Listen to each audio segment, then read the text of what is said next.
Di Sumatera Barat ada sebuah kisah yang luar biasa. Cerita tentang bagaimana sebuah identitas bangsa lahir bukan dari pertumpahan darah, tapi dari adu cerdik seekor kerbau. Ya, ini adalah kisah asal-usul masyarakat Minangkabau. Coba deh bayangkan sejenak, tanah air Anda, tempat Anda lahir dan besar, tiba-tiba diancam oleh pasukan invasi yang super kuat yang banyak diyakini berasal dari kerajaan Majapahit. Wah, situasinya genting banget kan? Tapi alih-alih langsung angkat senjata dan perang habis-habisan, masyarakat lokal justru mengusulkan sesuatu yang, ya, sangat tidak terduga.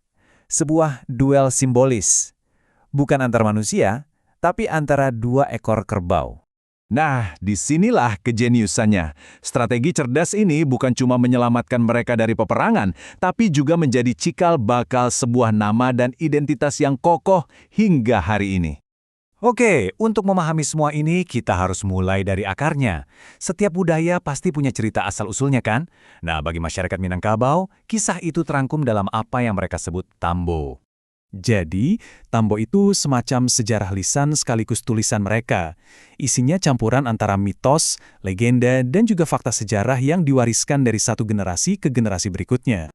Menurut Tambo, nenek moyang orang Minang itu bukan sembarangan loh. Mereka diyakini keturunan dari tokoh legendaris Iskandar Zulkarnain. Ceritanya, mereka berlayar sampai akhirnya menemukan daratan pertama, yaitu puncak Gunung Merapi yang suci. Nah, dari puncak gunung itulah mereka kemudian turun dan mendirikan pemukiman pertama di sebuah tempat bernama Galundi Nanbaselo.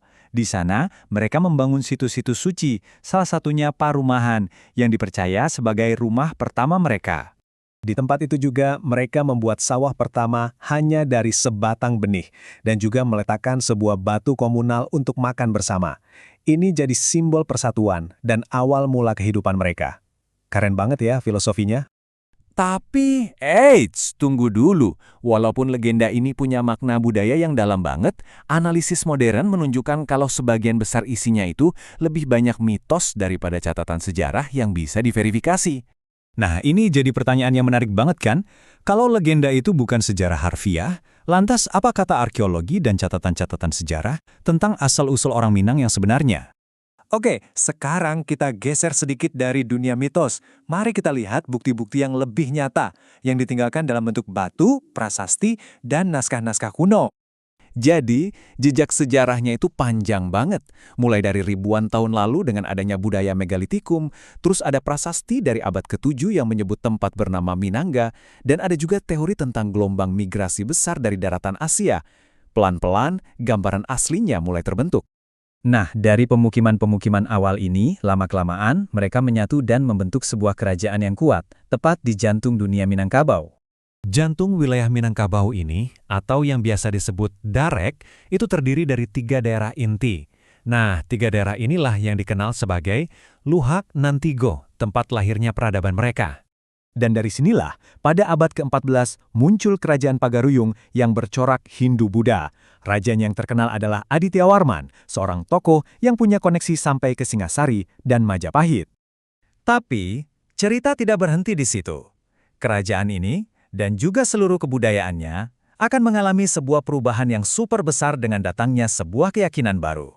Jadi, sekitar abad ke-16, Islam mulai masuk dan menyebar, dibawa oleh para ulama. Prosesnya cukup cepat loh, menjelang abad ke-17, kerajaan Pagaruyung pun bertransformasi menjadi sebuah kesultanan Islam. Nah, perubahan ini melahirkan sebuah filosofi yang jadi kunci budaya Minang sampai sekarang.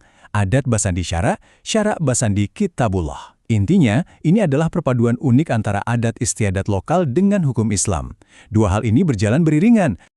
Tapi, namanya juga perpaduan dua hal besar, prosesnya nggak selalu mulus. Perbedaan pandangan tentang adat dan agama ini justru memicu sebuah konflik internal, sebuah perang saudara yang dampaknya luar biasa. Di sini ada perpecahan yang dalam banget. Di satu sisi ada kaum adat yang ingin mempertahankan tradisi dan kebiasaan lama. Di sisi lain, ada kaum padri, kelompok reformis yang ingin memurnikan ajaran Islam dari praktik-praktik yang mereka anggap menyimpang.